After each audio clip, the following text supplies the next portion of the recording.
आज हम examination of rape victim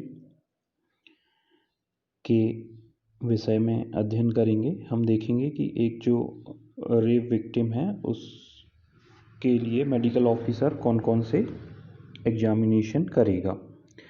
इसमें कंसेंट होगा, हिस्ट्री, विक्टिम के क्लॉथ्स, उसका general examination, local examination, blood, semen आदि के जो सैंपल्स मिलते हैं वो कलेक्शन, और सबसे लास्ट में इन सब के आधार पे जो मेडिकल ऑफिसर है वह अपना ओपिनियन देता है कि सेक्सुअल इंटरकोर्स हुआ है या नहीं हुआ है। कंसेंट, विक्टिम की एज 12 वर्ष या उससे ज़्यादा होनी चाहिए। एक डिटेल्ड रिटन कंसेंट जो है वह आवश्यक है, साथ में विटनेस भी होना चाहिए।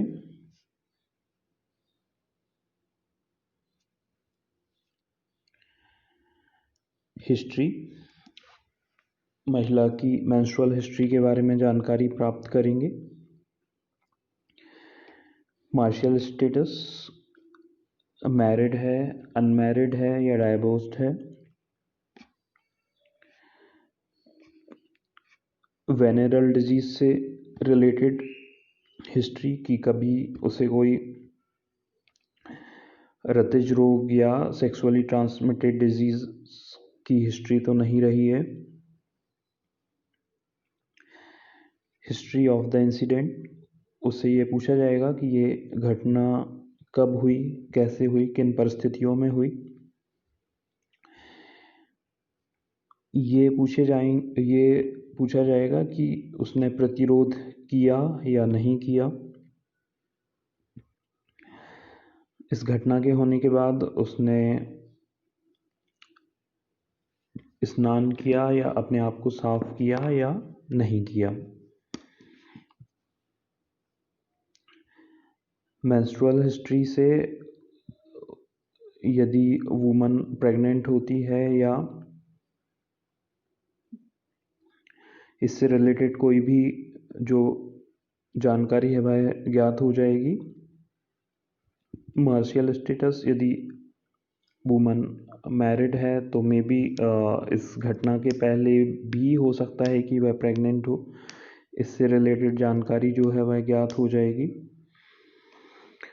वेनरल डिजीज इसलिए जानना ज़रूरी है क्योंकि इस घटना के बाद हो सकता है कि जो एक्यूज्ड है वो उसमें जो है वेनरल डिजीज ट्रांसफ़र हो गई हो। महिला ने यदि प्रतिरोध किया है तो प्रतिरोध के चिन्ह दिखेंगे।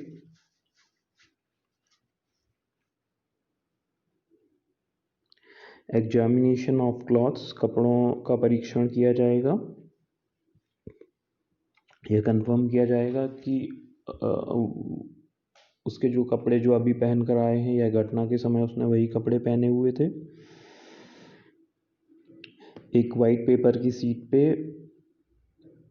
महिला के द्वारा स्वयं ही कपड़े रिमूव किए जाएंगे। देखा जाएगा कि कपड़े कहीं से फटे हैं, बटन आदि तो टूटे नहीं हैं। यह जो महिला ने स्ट्रगल किया है उसका प्रूफ यहाँ पे ये देंगे यदि बटन आदि टूटे हुए हैं, कपड़े फटे हुए हैं। इसके अलावा कपड़ों पे कीचड़ के, घास के, खून के, वीर्य के आदि निशान होंगे, दाग होंगे, उनको नोट किया जाएगा और इसके पश्चात उन कपड़ों को जो है वह सील करके और लेबोरेटरी के लिए परीक्षण के लिए भेज दिया जाएगा। General examination of the body, महिला का सामान्य परीक्षण किया जाएगा कि उसकी बिल्ड कैसी है, गेटअप कैसा है। मानसिक स्थिति का परीक्षण किया जाएगा। यह देखा जाएगा कि ऐसा तो नहीं कि वह किसी नशे में हो या दवा आदि के प्रभाव में हो, उसकी उम्र का परीक्षण किया जाएगा, उसके नाखूनों का परीक्षण किया जाएगा। यदि महिला ने प्रतिरोध किया है तो आरोपी के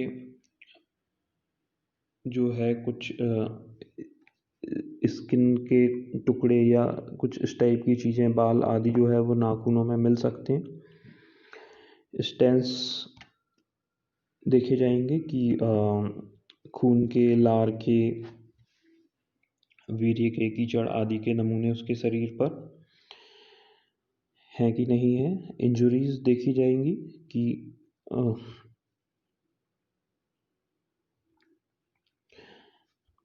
इंजुरीज के परीक्षण के लिए पूरे शरीर को देखा जाएगा।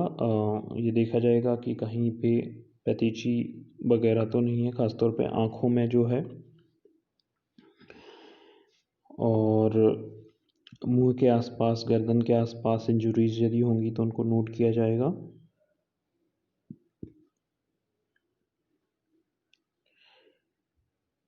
चेहरे के आसपास, कलाइयों में, थाइस पे, लेग्स पे, पीठ पे, ब्रेस्ट पे बाइट मार्क्स जो हैं वो नोट किए जाएंगे।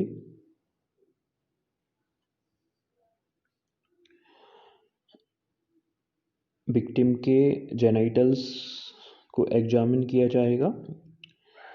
जेनाइटल्स का एग्जामिनेशन करने का मुख्य पर्पज होता है कि यह देखना कि सेक्सुअल इंटरकोर्स हुआ है कि नहीं हुआ है, पेनिट्रेशन पार्शियल था या फुल है, और अदर जो दूसरे वायलेंस हैं, कोई दूसरा ऑब्जेक्ट वगैरह तो उसने जो जेनाइटल में इंसर्ट नहीं किया हुआ है। इन सब बातों को एग्जामिनेशन ऑफ जेनिटल्स में देखा जाता है।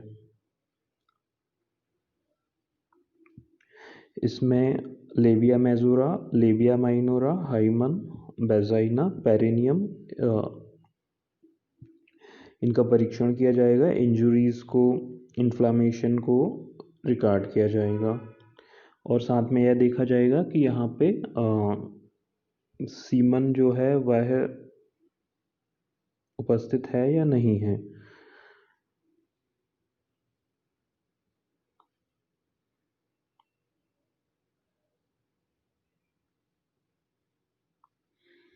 स्पेसिमेन विक्टिम के कलेक्ट करेंगे जिनमें कपड़े होंगे, उनमें खून के धब्बे हो सकते हैं,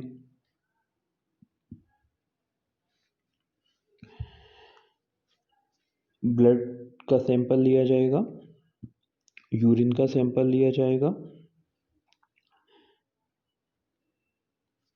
नेल्स की स्क्रैपिंग जो है वो ली जाएंगी।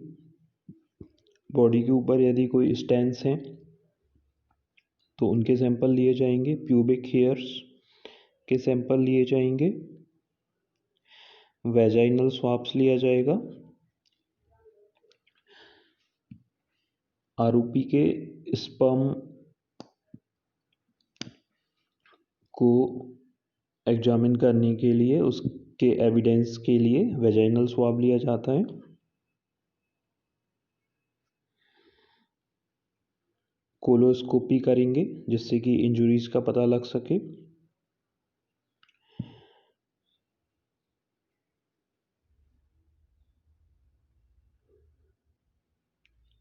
इन सब परीक्षण के करने के पश्चात सबसे अंत में मेडिकल ऑफिसर अपना ओपिनियन देता है। मेडिकल ऑफिसर अपने ओपिनियन में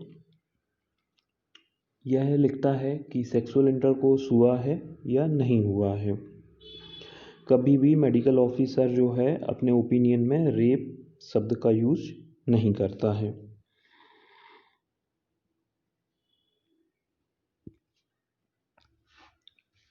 कॉम्प्लिकेशंस ऑफ रेप। जो विक्टिम है उसको अत्यधिक रक्तस्राव हो सकता है, जिसके कारण वह शॉक की कंडीशन में पहुंच सकता है। उसकी डेथ हो सकती है असॉल्ट की वजह से, सफोकेशन की वजह से, स्ट्रैंगुलेशन की वजह से, या सुसाइड कर सकती है विक्टिम। और इसके अलावा उसे मानसिक समस्याएं हो सकती हैं।